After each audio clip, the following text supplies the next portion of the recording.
Good morning everyone. Morning sir. Good morning sir. Good morning good everyone, morning सब sir. बढ़िया एकदम चकाचक। हाँ सर। हाँ जी बाबा, तो जस्ट अ सेकेंड। सबसे पहले तो हाँ अभी सर, क्या करेंगे, चकाचक। डिस्कशन। डिस्कशन में क्या गायत्री था? तुझे गूगल से कॉल में पता है क्यों बोलते हैं सुने था? अरे बाबा, माइक ऑफ करके पीछे बात करो। पहली बात तो डिस्कशन में क्या है? डिस्कशन में वो जेई एडवांस में जेई एडवांस अल्टरनेटिंग करंट। तो चलो एक मिनट। हाँ, JEE advance alternating current. Sir mains भी। मेंस भी। चलो बाबा, मेंस भी और एडवांस भी। हम्म, चलो बोलो। ये रहा। हाँ, जेई मेंस एक्सरसाइज बोलो। जेएम एक्सरसाइज जेई मेंस बोलो। कोई डाउट? Alternating current.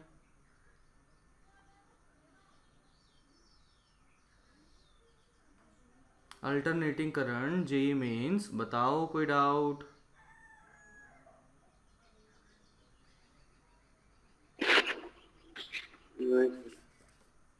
हो गया।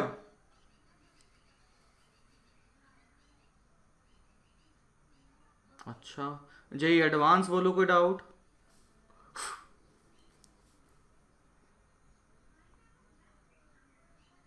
जेई एडवांस बोलो, कोई डाउट?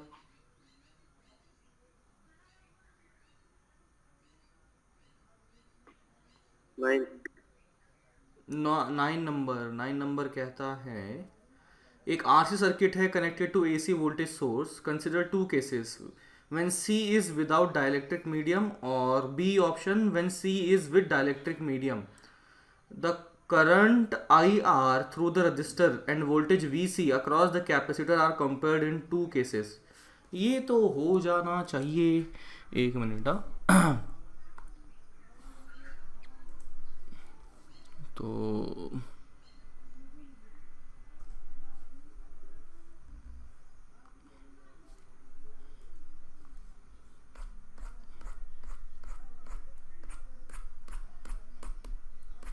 एक मिनट, किधर है? हाँ, तो question number 9, JEE advance. Question क्या है मैं बता देता हूँ आपको। कि बाबा, एक आरसी सर्किट दे रखा है जिसे वोल्टेज सोर्स के साथ में ज्वाइन किया है। तो ये मैंने कहा, ये है रेजिस्टेंस, ये है कैपेसिटर, और ये है एसी सोर्स के साथ में जुड़ा हुआ है। फिर कहता है कंसिडर टू केसेस। पहला केस जिसमें कि सी इज विदाउट एनी डाइलेक्ट्रिक, तो ये केस 1 बन गया, केस 1 बन चुका है। और अनादर केस में क्या कर दिया कि यहां पर एसी सोर्स लगा दिया, ये है रेजिस्टेंस, और इसमें डाइलेक्ट्रिक फंसा दिया है। कितने डाइलेक्ट्रिक कांस्टेंट का? 4 का। तो पहले अगर इसका सी था तो यहां हो जाएगा 4C। फिर कहता है करंट थ्रू आई आर, मतलब कंपैरिजन करना है कि करंट का वोल्टेज अक्रॉस कैपेसिटर का। तो जरा सोचते हैं। तो मैं देख सकता हूं कि यहां पर कैपेसिटेंस जो है वो बढ़ चुका है। कैपेसिटेंस बढ़ा तो इसका मतलब एक्ससी वो बढ़ा कि कम हुआ?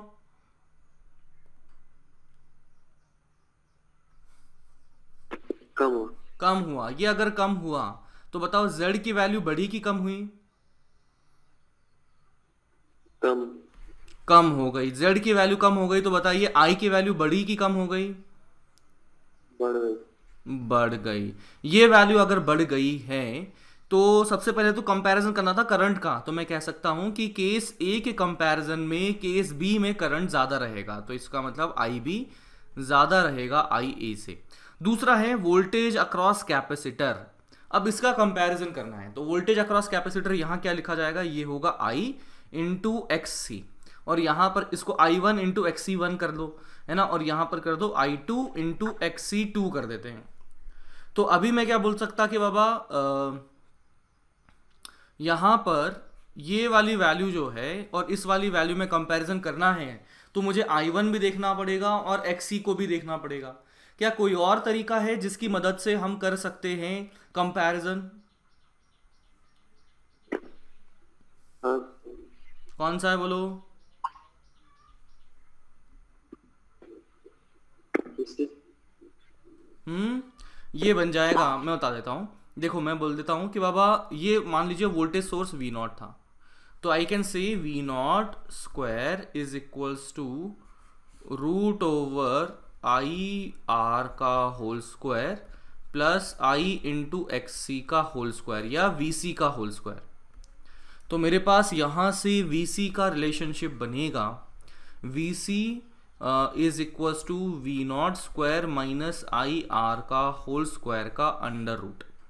ठीक है, और इस सिचुएशन में यहाँ पर क्या बनेगा, ये बनेगा V naught square minus I into X I into R का होल स्क्वायर। तो ज़रा सोचते हैं कि बाबा वी नॉट तो दोनों केस में सेम है, ठीक है, रेजिस्टेंस भी दोनों केस में सेम है। बात करते हैं करंट की।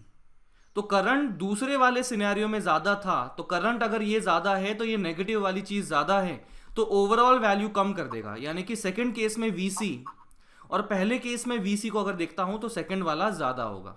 खत्म सवाल। हाँ जी, समझ में आया? हाँ जी, नेक्स्ट क्वेश्चन।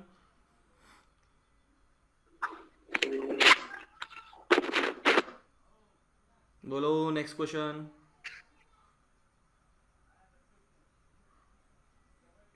अरे बोलो, एनी डाउट? तो हाँ,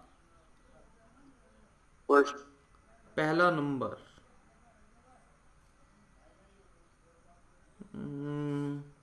LCR सर्किट है, AC सोर्स से जुड़ा हुआ है, voltage across each component is 50, तो वोल्टेज अक्रॉस LC कंपोनेंट 0 हो जाए। तेरा क्या मानना है? तो जे एडवांस का हाँ अच्छा, जेई मेंस का मैंने पढ़ लिया। कहाँ है जेई एडवांस? जेई एडवांस ये कहता है square loop of side length a. यहाँ पर ये है करंट कैरिंग वायर, इधर करंट ऐसे जा रहा है आई, और यहाँ करंट ऐसे जा रहा है आई, और यहाँ पर ये इस तरीके से एक कैपेसिटर जुड़ा हुआ है, और हमने कहा कि ये जो विड्थ है दैट इज़ ए, यहाँ से ये जो विड्थ है दैट इज़ ए, और this width is also a. Screen दिख तो रही है रे? सर आप लैग करो। सर आवाज बहुत अटक रहा है आपका। लैग हो रहा है सर बहुत। अच्छा एक मिनट। हाँ हाँ हाँ, सर आपकी स्क्रीन दिख रही है। ओके बच्चा। आवाज आवाज बहुत अटक रही है। अब इसका क्या करें आवाज का?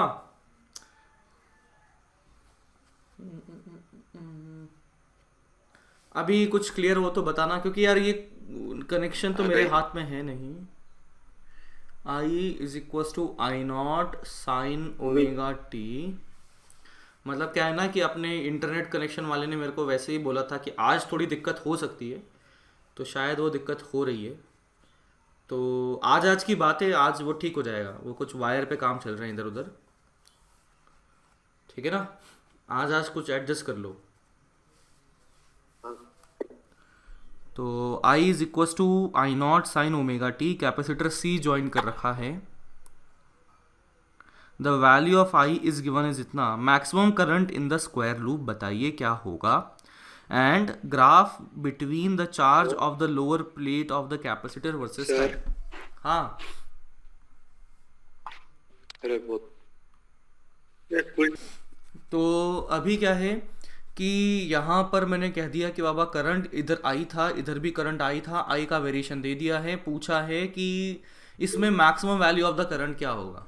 तो maximum value of the current निकालने के लिए मैं क्या लिखूँगा कि बाबा फ्लक्स निकाल लेते हैं, फ्लक्स एसोसिएटेड। तो फ्लक्स एसोसिएटेड निकालने के लिए मैं क्या बोल सकता हूँ कि बाबा ये करंट इसका जो रहेगा वो होगा आई की वजह से मैग्नेटिक फील्ड बनेगी। Let's say at separation x मैं लिखता हूँ magnetic field would be mu naught I upon 2 pi x, and let's consider a small element which has width dx, then flux through this small element would be b into a dx. Similarly, अगर मैं दूसरे की वजह से देखता हूँ तो separation would be 3a minus x, तो उसकी वजह से भी यहाँ पर फ्लक्स होगा और the flux will be in same direction और इन ऑपोजिट डायरेक्शन, मतलब फ्लक्स का ऐड होगा कि सब्ट्रैक्ट होगा, ऐड होने वाला है. सो यहाँ पर बनेगा mu naught I upon 2 3 a minus x into A D x, and this is the total flux associated with this small element, and in order to calculate the total flux associated I have to integrate, and the value of the integration x की value कहाँ से कहाँ तक होगी, x मैंने यहाँ से लिया तो x की वैल्यू a से 2a बनेगी. 2a.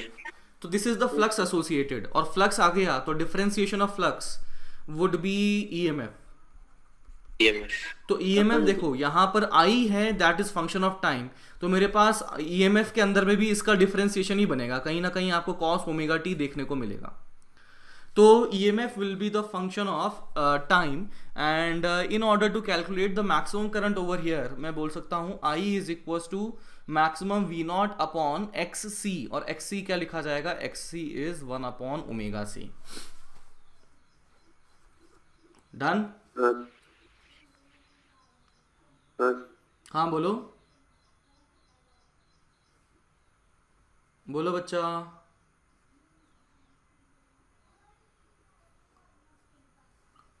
अरे बोलो बाबा. तो क्यू नॉट बाय सी लिख. हाँ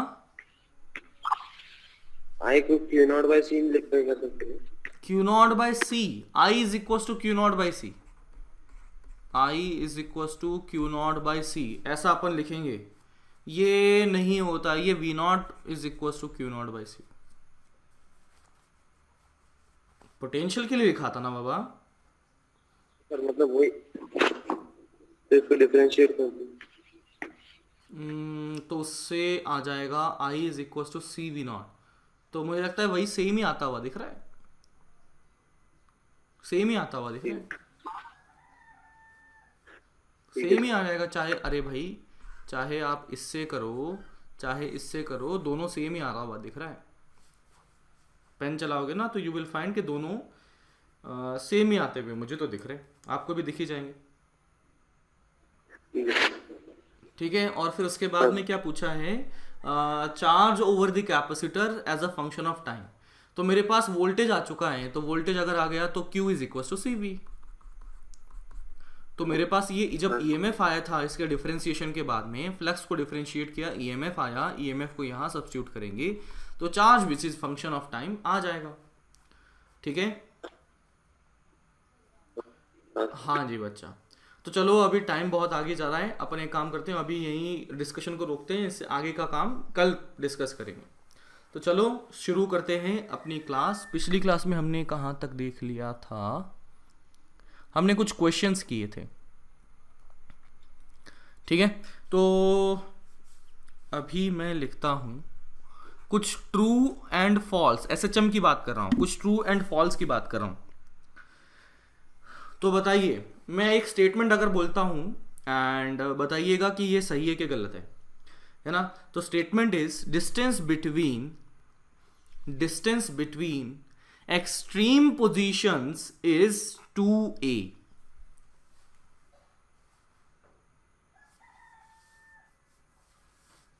तो distance between extreme positions is 2a. तो मैंने देखा बाबा एक्सट्रीम पोजीशन कौन सी होती है, जहां पर कि स्पीड की वैल्यू क्या हो जाएगी, बोलो. Eight extreme position speed is 0. तो ये आ गया स्पीड इक्वल्स टू 0, यहाँ आ गया स्पीड इक्वल्स टू 0. और एट मीन पोजीशन क्या 0 होता है, बोलो. एक्सेलरेशन 0 होता है, और स्पीड की वैल्यू क्या हो जाती है, मैक्सिमम पाई जाती है. तो अभी मुझे पता है कि बाबा मीन पोजीशन और एक्सट्रीम पोजीशन के बीच का ये जो गैप होगा, मीन पोजीशन और एक्सट्रीम के बीच का गैप को A कहा जाता है, एम्पलीट्यूड कहा जाता है. तो यहाँ पर भी A और A यानी कितना हो जाएगा 2A. यानी कि distance between two extreme position कितना आ चुका है, 2a आ चुका है। इसका मतलब दिस स्टेटमेंट इज ट्रू। इसका मतलब this statement is true. Second statement की बात करता हूं। Distance between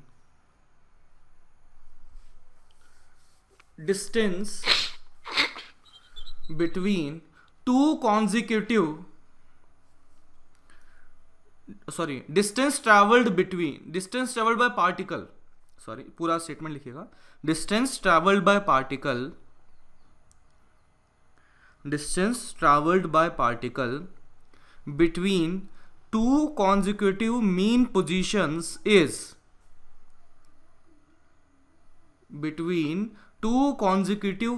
positions is 2a।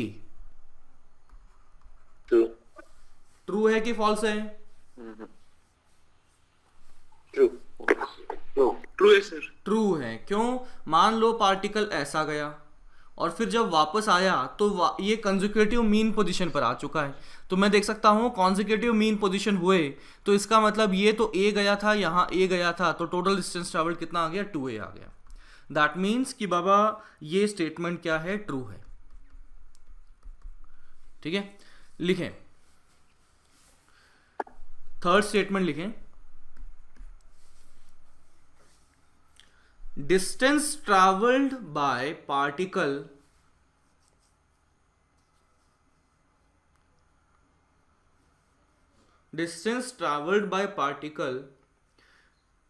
to reach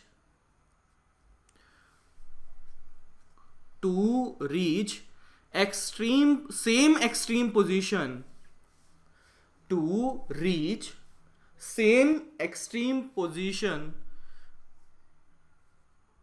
consecutively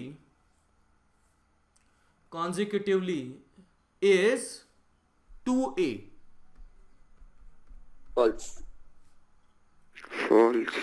false. क्या लिखा हो जाना चाहिए? 4a होना चाहिए। क्यों? क्योंकि बाबा यहाँ पर पार्टिकल जो होगा सेम एक्सट्रीम पोजीशन पे पहुंचना है। तो मान लो मैं यहाँ से शुरू करता हूँ, तो यहाँ से पार्टिकल कहाँ जाएगा, लेट्स से मतलब मैं कहाँ ड्रॉ करूँ, यहाँ ड्रॉ कर लेता हूँ।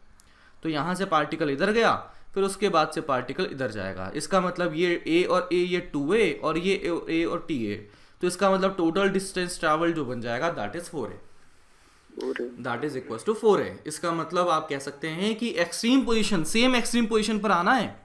तो यहां से शुरू किया इनिशियल पॉइंट और यहीं पर खत्म किया, यह है फाइनल पॉइंट।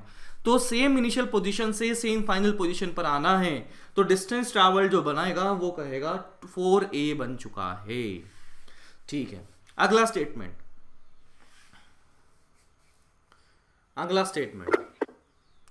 acceleration and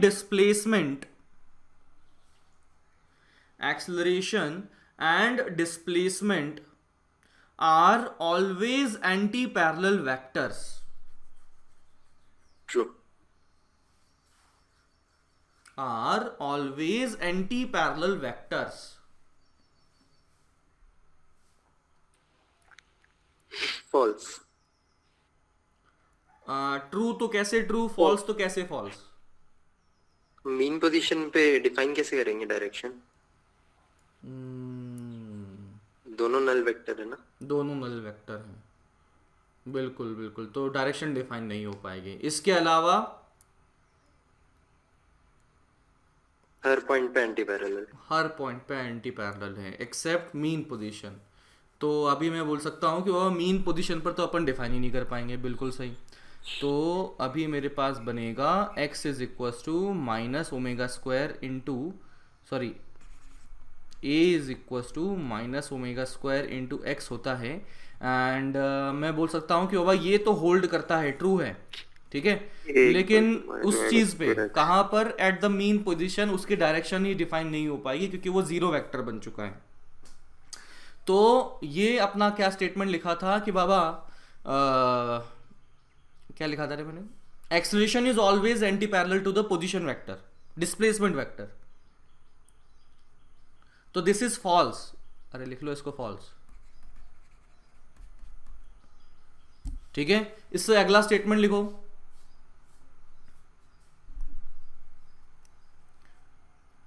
अगला स्टेटमेंट लिखो।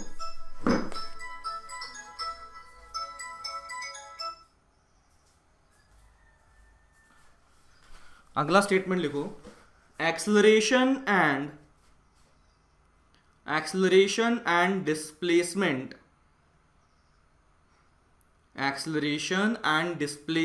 Are always anti-parallel vectors except mean position.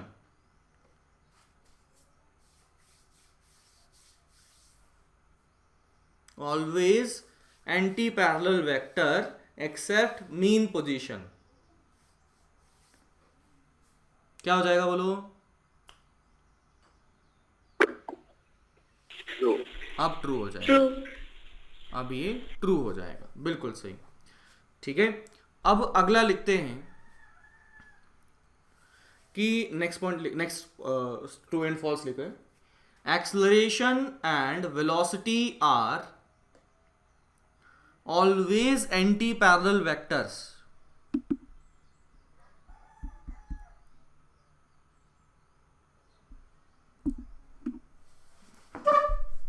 बोलो, फॉल्स। ये क्या बन रहा है? फॉल्स। क्यों फॉल्स? मेन पोजीशन पैरेलल भी होता है। पैरेलल मेन पोजीशन पे एक्सेलरेशन 0। नहीं, वो तो है पैरेलल भी ही, होता है। साथ ही साथ पैरेलल भी हो जाएगा। तो चलिए देखते हैं क्या हो रहा है। तो ये मैंने देखा कि this is mean position, this is extreme position, this is extreme position, है ना। ये मैंने क्या दिया, mean, this is extreme and this is extreme. Particle शुरू करता है मोशन। मैंने मान लो यहां से शुरू कर दिया, तो इनिशियल पॉइंट ऐसा कहा, इसका पाथ एक्सट्रीम तक गया, फिर ये इधर मुड़ा, फिर इधर मुड़ा, यहाँ तक पहुँचा और फिर यहाँ तक पहुँचा। मैं कहाँ बात कर रहा था कि इसमें हम देखना चाह रहे थे कि बाबा जब मोशन हुआ कि बाबा मीन पोजीशन से एक्सट्रीम पोजीशन तक हम जब पहुँच रहे हैं, तो ये मैंने कहा इसे इनिशियल पॉइंट कहा, इसको मैंने फाइनल पोजीशन कह दिया।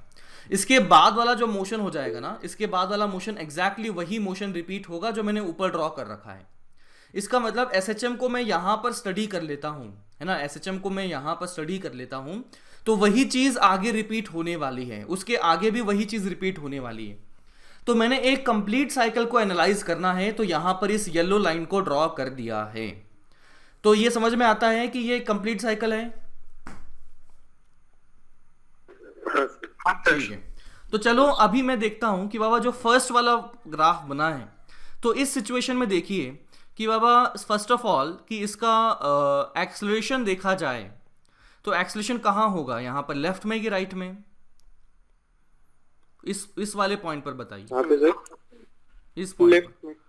एक्सेलरेशन है लेफ्ट में। लेफ्ट वेलोसिटी बताइए, लेफ्ट वेलोसिटी बताइए कहाँ है? में। राइट में। राइट में है। तो बताइए इसका मतलब ये बताइए कि ये दोनों सेम डायरेक्शन में कि ऑपोजिट में? Opposite direction. तो स्पीड बढ़ेगी कि कम होगी? कम होगी। तो यहाँ पर मैं लिखता हूं स्पीड डिक्रीजेस। और इनफैक्ट यहां पर मीन पोजीशन से एक्सट्रीम तक आते आते स्पीड कितनी हो जाती है? 0। तो यहां आ गई स्पीड बराबर 0। चलो अब एक्सट्रीम तक पहुंच गए। एक्सट्रीम के बाद में मैं मान लेता हूं कि यहां पर पार्टिकल को देखा जाए, तो वो बताओ कि बाबा एक्सेलरेशन किधर होगा? लेफ्ट साइड में। एक्सेलरेशन किधर होगा? लेफ्ट में होगा। और इसका जो वेलोसिटी किधर होगा बोलो? लेफ्ट में। वो भी लेफ्ट में होगा। तो आई कैन से कि बाबा यहाँ पर इसका जो एक्सेलरेशन है that is always and always towards mean position. तो चाहे कहीं पर भी चला जाए particle, acceleration is always going to be towards the mean position. तो मैंने देखा एक्सेलरेशन है लेफ्ट में और वेलोसिटी है लेफ्ट में। इसका मतलब यहाँ पर स्पीड बढ़ेगा कि कम होगा? बढ़ेगा। तो स्पीड इंक्रीज। तो मुझे समझ में आ रहा है कि बाबा पहले 1/4 पार्ट में यहाँ से यहाँ तक आने में, इनिशियल से एक्सट्रीम तक आने में स्पीड डिक्रीज हुआ, फिर एक्सट्रीम से वापस मीन पोजीशन तक जाने में स्पीड इंक्रीज हुआ। एंड दोनों यहाँ पर क्या है, acceleration and velocity they are in same direction में। इसका मतलब पैरेलल वेक्टर से सॉरी। हाँ सर। और इससे पहले वाली सिनेरियो में क्या थे, ये थे एंटी पैरेलल वेक्टर्स। ये क्या थे, एंटी पैरेलल वेक्टर्स। और इसके नीचे वाले सिनेरियो में क्या थे, यहां पर ये बन चुके हैं पैरेलल वेक्टर्स। ठीक है, अब मैं इस पॉइंट की बात करता हूं, यहां पर बात करता हूं। बताइए वेलोसिटी ऑफ पार्टिकल कहां है? लेफ्ट है। अब एक्सेलरेशन बताओ, राइट से राइट, एक्सेलरेशन बताओ। लेफ्ट में भी है सर। आवाज अटक रही है। लेफ्ट आवाज बहुत अटक रही है, आवाज आ रही है। अरे बाबा, अब क्या करें इसका?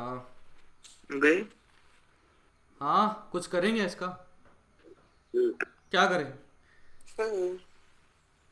आज की बात है भाई, आज थोड़ा एडजस्ट कुछ भी आवाज अटक रही है। सर दिख रहा नहीं सर कुछ भी, आवाज भी आ रहा नहीं दिख रहा है, सिर्फ आवाज अटक रही है।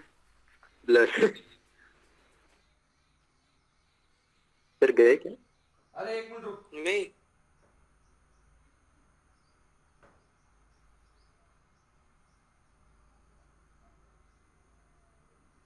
निकल दे सर को, और फिर बाद में वो रिजॉइन करेंगे। अरे ओए, क्या कर रहा है? सुपारी दे रहा सर आपकी। बहुत मारूंगा। नहीं सर, हमें बोल रहे रिजॉइन करो इसलिए बोला। तो अभी आवाज आ रही है ना, इसका मतलब? हाँ आ रही सर। आ रही सर। निकालो सर को। साला बहुत मारूंगा तुम्हें, रुको अभी फिजिकल क्लास चालू होने दो, फिर देखता हूँ तुम कहाँ तक, क्या कंडीशन है तुम लोगों में, है ना। होमवर्क कॉपी चेक करूंगा, डे 1 पे बता रहा हूँ मैं। डे 1 पे मैं होमवर्क कॉपी चेक करने वाला हूँ, वो भी पेरेंट्स के साथ में, है ना। पेरेंट्स एक टेबल पर, दूसरी टेबल पे मैं, और तीसरी टेबल पे तुम खड़े होंगे कॉपी लेके अपनी। सर इतना ठीक है ना। और डंडा वंडा जो भी, मतलब जो भी चलता है सब चलाएंगे इधर आज। ठीक है ना। तो तुम जो ये कर रहे हो ना कि सर को निकालो, सर को निकालो, तुम्हारे को अभी दिख रहा हूँ मैं, सब लिख के रखा हूँ, मैंने नोटिस कर रखा है सब चीजें, है ना। मजाक में ले रखा है तुमने ये सब बातें। हाँ चलो, हाँ बाबा, ठीक है, अब हो गया आज का, अभी आगे पढ़ लेते। तो देखो वेलोसिटी किधर है, लेफ्ट में है। एक्सेलरेशन बताओ किधर है? राइट में। अभी तो लेफ्ट में बता रहे थे, यहाँ पर लेफ्ट में, यहाँ लेफ्ट में, यहाँ क्यों राइट में बता रहे हो? मेन पोजीशन की तरफ लगता है sir. Always toward mean position. Mean तो position। वेलोसिटी है लेफ्ट में, एक्सेलरेशन है राइट में, तो दोनों ऑपोजिट डायरेक्शन में, तो स्पीड बढ़ेगी कम होगी? कम होगी। तो स्पीड डिक्रीज, फिर 0 हो जाएगी। स्पीड डिक्रीज हो जाएगा। एंड अगर मैं इस पॉइंट की बात करता हूं तो यहाँ पर दिखे इंक्रीज होगा, मतलब एक्सेलरेशन सेम डायरेक्शन। वेलोसिटी किधर है? राइट साइड में, और एक्सेलरेशन भी राइट साइड। राइट साइड में, और एक्सेलरेशन भी राइट साइड में। तो यहाँ पर मैं कह सकता हूँ कि बाबा स्पीड इंक्रीज। और इस एक्सट्रीम पोजीशन पे स्पीड क्या होगी बोलो? 0। तो आप देख सकते हो कि बाबा मीन पोजीशन से लेफ्ट गए तो एक्सेलरेशन है राइट, मीन पोजीशन से राइट गए तो एक्सेलरेशन किधर है? लेफ्ट में है। तो मुझे क्या समझ में आ रहा है कि बाबा ऑलवेज टुवर्ड्स मीन पोजीशन बनने वाला है acceleration, and at some points speed increases and at some points speed decreases. At the mean position speed is maximum, and speed is maximum, that means kinetic energy is also maximum. Now tell me कि बाबा kinetic energy अगर maximum है तो अभी यहाँ पर कोई भी ऐसी सिचुएशन नहीं थी जहां एनर्जी लॉसेस हो रहे हैं। इसका मतलब mechanical energy is always and always conserved. फिर से बोलता हूं, जैसे मैंने स्प्रिंग को ले लिया, जैसे मान लो मैंने ये कर लिया, ये देखो ये रही स्प्रिंग एंड ये अपनी स्प्रिंग ऐसे बनी हुई है, this is spring, this is spring spring spring spring and ये मैंने क्या दिया। तो अभी मैं देखता हूं कि बाबा ये सिचुएशन में क्या ये एसएचएम करेगा पार्टिकल, क्या ये ब्लॉक एसएचएम करेगा? करेगा सर। बिल्कुल करेगा। ऑल्सो यहाँ पर ये सरफेस हमने क्या लेनी है, स्मूथ लेनी है। तो मैं बोलता हूँ कि बाबा ये पार्ट ब्लॉक जो है एसएचएम करने वाला है। Now tell me in this scenario क्या कोई एनर्जी लॉसेस का कोई रीजन है क्या? बोलो। नहीं नहीं है। नहीं तो सर। एनर्जी लॉसेस का कोई रीजन नहीं है। दैट मीन्स कि total mechanical energy is conserved.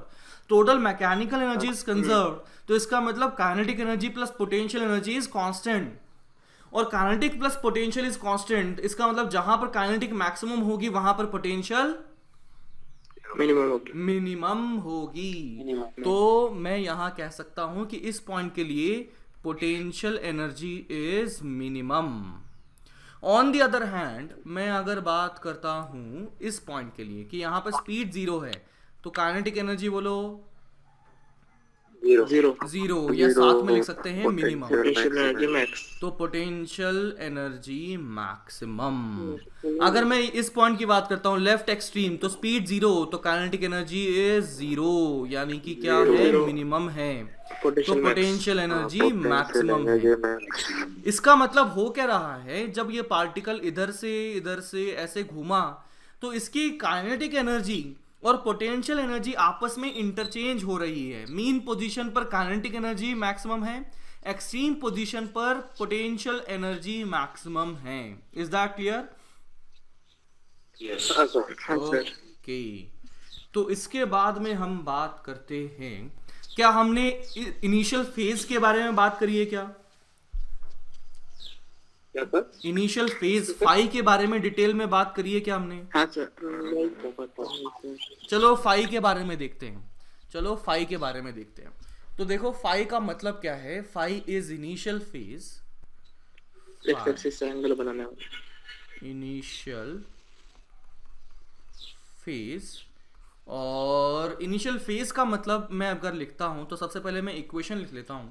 Let's say x is equals to a sine of omega t plus five, omega t है ना, ओमेगा टी प्लस फाइव कर दिया। अभी फाइव की बात कर रहे हैं ना, इसलिए फाइव भी मैंने इंट्रोड्यूस कर दिया।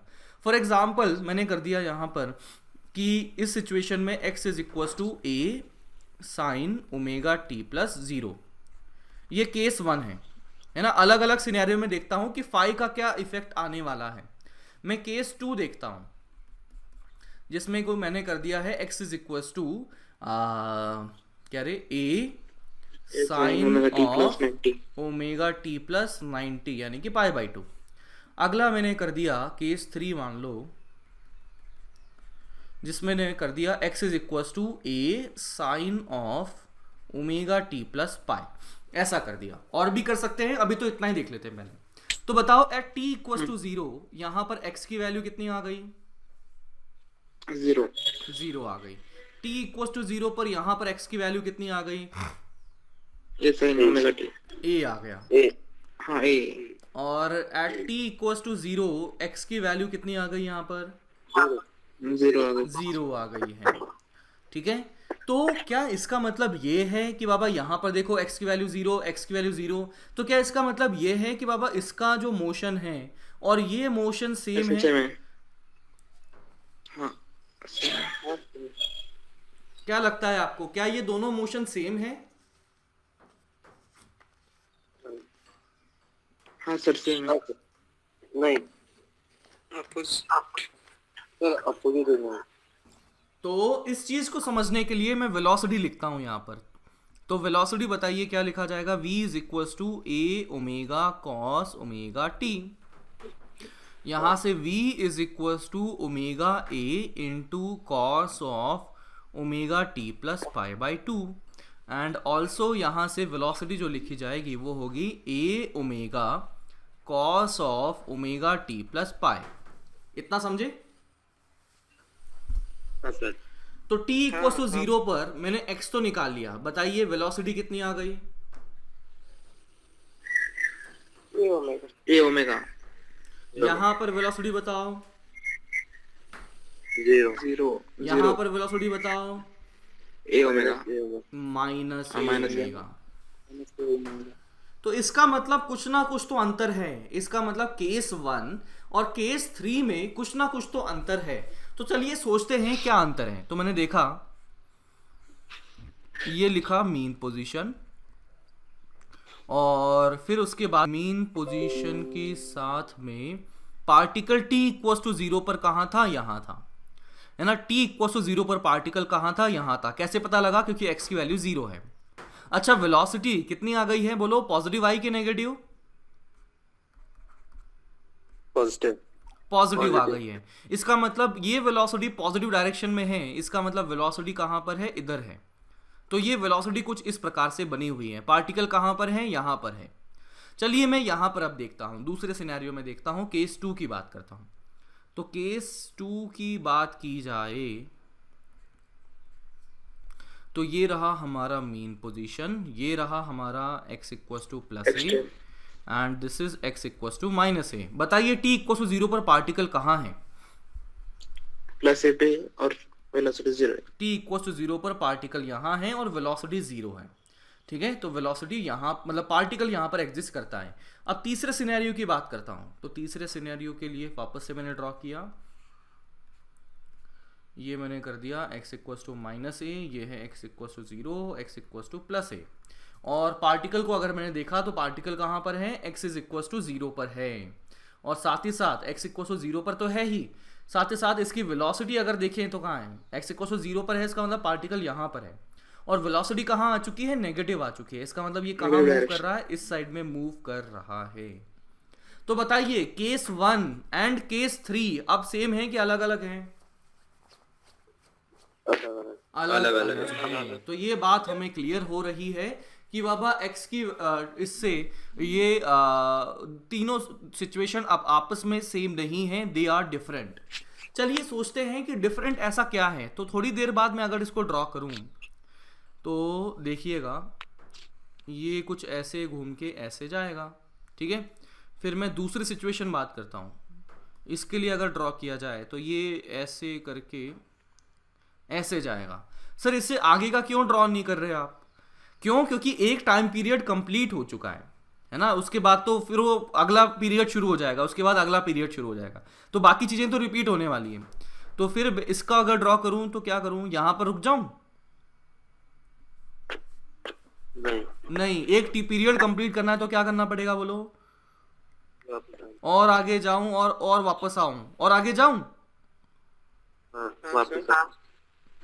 नहीं, इतना ही। यहां पर एक पीरियड खत्म हो चुका है बच्चा। इसके बाद अगर आगे जाऊंगा ना तो वही चीजें रिपीट होने लग जाएंगी जो पहले हो चुकी हैं। हाँ सर। तो इसका मतलब मैंने यहां पर जो ड्रॉ किए हैं ना, ये सभी एक पीरियड की लाइंस ड्रॉ करी हुई हैं। तो मुझे क्या दिख रहा है कि बाबा तीनों सिचुएशन में इसका जो मोशन रहा है वो सिमिलर रहा है ना। वर्ड सिमिलर बोला है मैंने, सेम नहीं बोला। सिमिलर रहा है किस सेंस में कि बाबा जो इनका पाथ है दैट इज एग्जैक्ट सेम। बस अंतर किस बात का है? अंतर इस बात का है कि बाबा इनिशियल पॉइंट वेलोसिटी की डायरेक्शन, इनिशियल पॉइंट कहां से शुरू किया है कि बाबा इनिशियल पॉइंट क्या है कि बाबा यहां पर इसको मेन पोजीशन से शुरू किया। इसका इनिशियल पॉइंट क्या है, इसको एक्सट्रीम से शुरू किया। इसका इनिशियल पॉइंट क्या है, मीन पोजीशन से शुरू किया। और सभी अपने अपने मोशन के अलग अलग फेज में शुरू करते हैं अपना मोशन। कि यहां देखा जाए वेलोसिटी राइट में है, यहां ये पॉजिटिव एक्सट्रीम में है, यहां पर इसकी जो वेलोसिटी है वो लेफ्ट में है।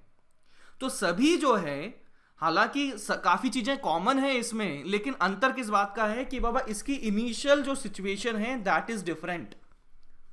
समझ रहे हो क्या? हाँ सर। तो एक पीरियड के ड्यूरेशन के अंदर में ये काफी चीजें कॉमन है इसके अंदर। बस अंतर किस बात का आ रहा है कि बाबा ये इनिशियली किस सिचुएशन में है, कि वेलोसिटी कहां पर है, इसका एक्सेलरेशन कहां पर है, इसकी पोजीशन कहां पर है। इन सब बातों का अंतर है। ये बात तो पहली क्लियर हो गई। इसका मतलब ये सभी अंतर जो बने हुए हैं इसमें सिर्फ और सिर्फ किस बात से बने हुए हैं, इस फाई की वजह से बने हुए हैं। मेन इस फाई की वजह से बने हुए हैं। देखो इसमें अंतर क्या था इन इक्वेशंस में, देखो यहां पर ये इक्वेशन, यहां पर ये वाली इक्वेशन, यहां पर ये वाली इक्वेशन, इन सभी में अंतर क्या है? सिर्फ और सिर्फ फाई का अंतर है, सिर्फ और सिर्फ फाई का अंतर है। Is that clear? हाँ सर। जी बिल्कुल सही। तो अभी मुझे समझ में आ गया कि चलो अभी तो मैंने 3 केस देखे हैं, अभी x ये फाई की वैल्यू और लिख सकते हैं। क्या लिख लें? 3π/2 लिख दे, तो x की वैल्यू 3π/2 लिख दूं तो पोजीशन ये कहां से शुरू हो रहा है? इसका मोशन कहां से शुरू होता हुआ दिखेगा? इधर के एक्सट्रीम से, हाँ जी, लेफ्ट साइड के एक्सट्रीम से। लेफ्ट एक्सट्रीम से शुरू होता हुआ दिखेगा। और x की वैल्यू 2π अगर लिख दिया, सॉरी फाई की वैल्यू 2π लिख दिया तो वापस मीन पोजीशन, वापस मीन पोजीशन पे। और ये वापस अगर मैं 2π लिखता हूं, अब 2π को एक बार देख लेते हैं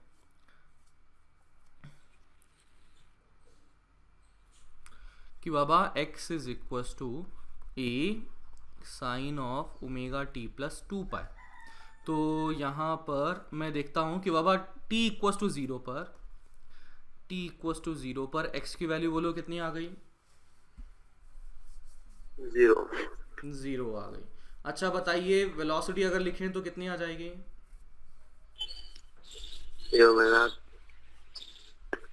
मैक्सिमम वेलोसिटी आ जाएगी ओमेगा इंटू ए,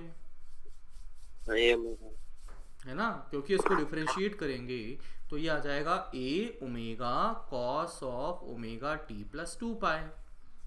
और t को 0 किया तो cos 2π, और cos 2π इज 1, cos 2π इज 1, तो इसका मतलब ये कितना आ जाएगा? वेलोसिटी इज ओमेगा इंटू ए। इतनी बात समझ में आती है? हाँ सर। ठीक है।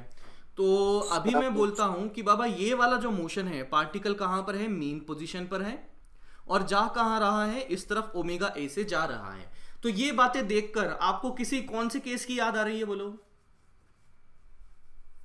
0 वाले केस की। इसका मतलब अब इस पार्टिकल का जो मोशन है ये एग्जैक्टली वही बन चुका है जो x is equal to a sine omega t plus 0 लिखा हुआ था। और ऐसा होना भी तो चाहिए था ना? क्यों? क्योंकि मुझे पता है कि इसके बाद में जैसे ये यहां से ऐसे पहुंच के यहां पहुंचा, तो इसके बाद में इसने अगला मोशन ऐसे कर देना है, फिर इसका एक बार में अगला मोशन ऐसे कर देना है। इसका मतलब 2π एंगल के बाद में सारी चीजें रिपीट होने वाली हैं। समझ रहे हो क्या? हाँ सर। बिल्कुल। तो मुझे पता है कि बाबा 2π एंगल के बाद में सारी चीजें रिपीट होंगी। तो अभी यहां पर मैं अगर ये 2π लिखूं या यहां पर 4π लिखूं या 6π लिखूं, कोई फर्क नहीं पड़ेगा। इसका जो मोशन दिखेगा मुझे ऐसा ही दिखने वाला है। Is that clear? Yes sir. ठीक है हाँ बच्चा। तो इस तरीके से हमारे पास में हमने फाई का महत्व समझ लिया है, इंपॉर्टेंस ऑफ फाई समझ लिया है। ठीक है, तो इसीलिए उसे क्या कहा जाता है? इनिशियल फेज कहा जाता है। क्या कहा जाता है? Initial phase. ठीक है, तो इसमें सवाल लिखें,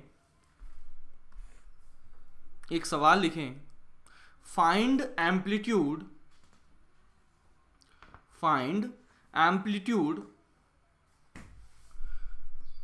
omega comma time period capital T comma frequency comma maximum speed comma maximum acceleration comma initial position comma initial velocity comma initial acceleration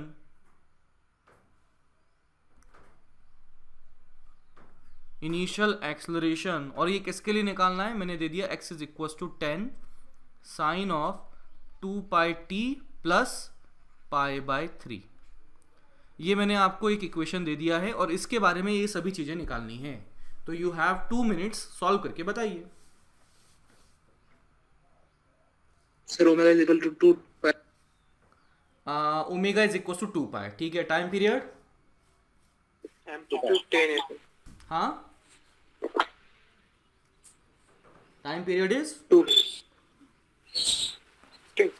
नहीं, 1 होगा, 1 1। 1 फ्रीक्वेंसी 1 1। 1 मैक्सिमम स्पीड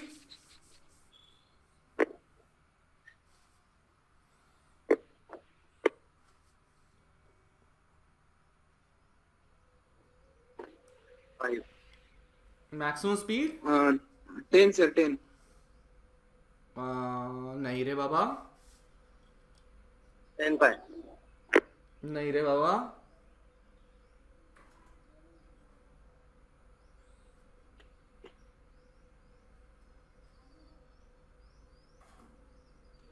ते 20 पाई। 20 पाई।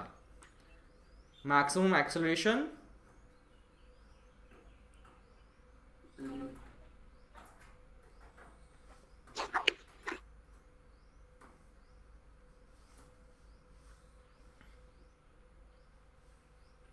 वो भी 20 पाई होगा ना। मैक्सिमम एक्सेलरेशन अभी बता दो, आंसर सही हो गलत तो देख लेंगे बाद में, मैं सॉल्व करूंगा, चिंता मत करो, मैं सब कुछ सॉल्व करूंगा। मैक्सिमम एक्सेलरेशन मैक्सिमम वेलोसिटी कितना है? मैक्सिमम एक्सेलरेशन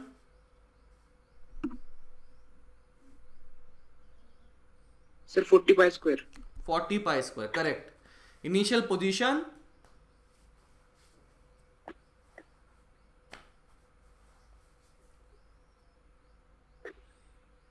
सर वो extreme position sir.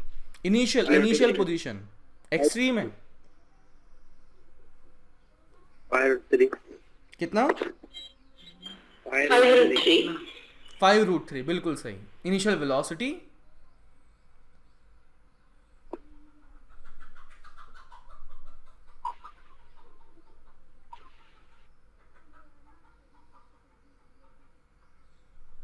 10 pi initial velocity 10 pi है। नहीं sir 5√3 pi. 10 pi root 3. 10 pi नहीं, √3 नहीं आना चाहिए मुझे लगता है। 10 पाई 10 पाई, सिर्फ 10 पाई। इनिशियल एक्सेलरेशन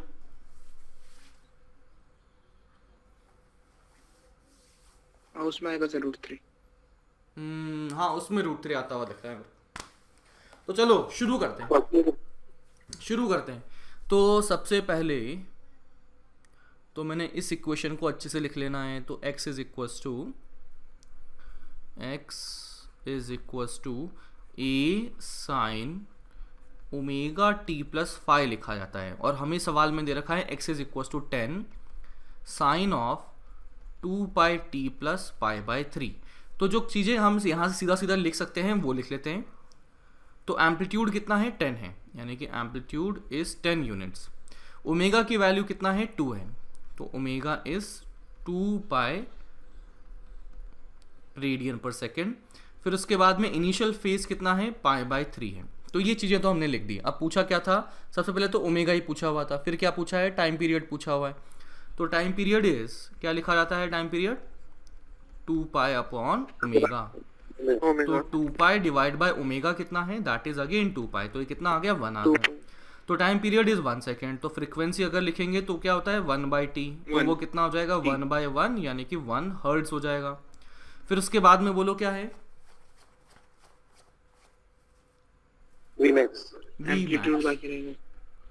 तो वो कितना हो जाएगा? ओमेगा इंटू ए। तो ओमेगा की वैल्यू कितनी है? ओमेगा इज 2 पाई, और 2 पाई एम्पलीट्यूड into की जो वैल्यू है कितनी है? वो है 10।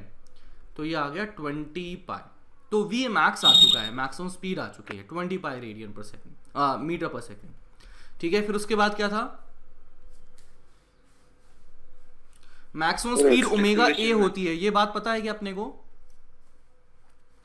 हाँ सर पता है। हाँ सर चलो अगर नहीं भी पता है तो मैं यहां से आ जाता हूं, इस पे देखता हूं।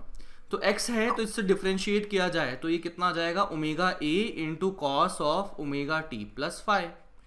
तो आप देख सकते हो कि यहाँ पर इसकी मैक्सिमम वैल्यू करनी है तो वो तो क्या होगा, सिंपली ओमेगा इंटू ए होगा। क्यों? क्योंकि कॉस की मैक्सिमम वैल्यू होती है 1, तो 1 इंटू ओमेगा ए, यानी कि maximum value of v is 1 omega A बन चुकी है। और ओमेगा कितना था? ओमेगा था 2 पाई और a था 10, तो ये 20 पाई आ जाएगा। मैक्सिमम v मैक्स आ गया। और क्या था अगला? एक्सेलरेशन में एक्सेलरेशन मैक्सिमम क्या लिखा जाएगा बोलो? Omega square a. बिल्कुल सही। तो अगर मैं देखता हूं acceleration is equal to minus omega square x, और अगर यहां पर मैग्नीट्यूड का गेम खेलें तो a is equal to omega square x, magnitude wise कह रहा हूं मैं। और मुझे पता है कि बाबा a की वैल्यू x पर डिपेंड करती है और x की मैक्सिमम वैल्यू होगी तब a की मैक्सिमम वैल्यू होगी। तो x की मैक्सिमम वैल्यू क्या हो सकती है? ए एम्पलीट्यूड के बराबर, a के बराबर। तो ये ओमेगा की वैल्यू थी 2 पाई का होल स्क्वायर और a कितना था 10, तो ये आ चुका है 4 पाई स्क्वायर इंटू 10, तो ये 40 पाई स्क्वायर। तो इसका मतलब ये आ चुका है 40 पाई स्क्वायर। अगला बताओ क्या था? इनिशियल पोजीशन इनिशियल पोजीशन क्या करें उसके लिए? Equal to 0। t equals to 0, तो मैं लिखता हूं t इक्वल्स टू 0 पर x is equals to 10 sine of 2 pi t plus pi by 3। और इसमें एक काम करते हैं अपन, एक मिनट, t की वैल्यू 0 पुट कर देते हैं, तो ये कितना आ जाएगा 10 into sine of pi by 3। Sine pi by 3 is √3/2, तो ये आ गया 5√3। ठीक है, और बोलो अगला क्या था? Initial velocity. Initial velocity. तो एक तरीका तो ये रहा हमारे पास, v is equal to omega root over a square minus x square. तो ओमेगा की वैल्यू थी 2 पाई, रूट ओवर ए कितना था? ये तो 10 स्क्वायर माइनस एक्स स्क्वायर यानी कि पोजीशन, यानी कि 5√3 का होल स्क्वायर। तो ये कितना आ गया 2 पाई, और ये आ गया है 100 माइनस ये कितना आ गया रे 25 इंटू 3 यानी कि 75। तो 100 माइनस 75 यानी कि 25 का अंडर रूट यानी कि 5 इंटू 10 2 यानी कि 10 पाई आ जाएगा। तो ये तो एक तरीका बना। There is one another way. कौन सा तरीका? इसको डिफरेंशिएट कर दो। तो इससे वेलोसिटी कितनी आ जाएगी? 10 into 2 pi cos of 2 pi t plus pi by 3। And t की वैल्यू जब 0 पुट करते हैं तो velocity is equal to t equal to 0 पर ही आ जाएगा 20 pi cos of pi by 3। Cos pi by 3 is 1/2 यानी कि 10 पाई। तो इस तरीके से जो आपको समझ में आए सॉरी, जो आपको समझ में आए आप लिख सकते हैं, है ना। दोनों में से आप कोई सा भी तरीका यूज कर सकते हैं। अगला क्या है बोलो? Initial acceleration. तो मुझे पता है एक्सेलरेशन बराबर minus omega square into x. तो यह बन गया है minus omega square, minus minus omega square कितना है? ओमेगा है 2 पाई था, 2 पाई का होल स्क्वायर, 2 पाई का होल स्क्वायर इंटू एक्स कितना था इस पोजीशन पे बोलो? कितना था रे? 5√3 था। तो ये 5√3, तो ये कितना आ गया? माइनस तो इधर रहा ही, ये आ गया 4 पाई स्क्वायर इंटू 5√3। इसका मतलब ये आ चुका है 5 और 20, ये है -20√3 इंटू पाई स्क्वायर। सही है? और बोलो?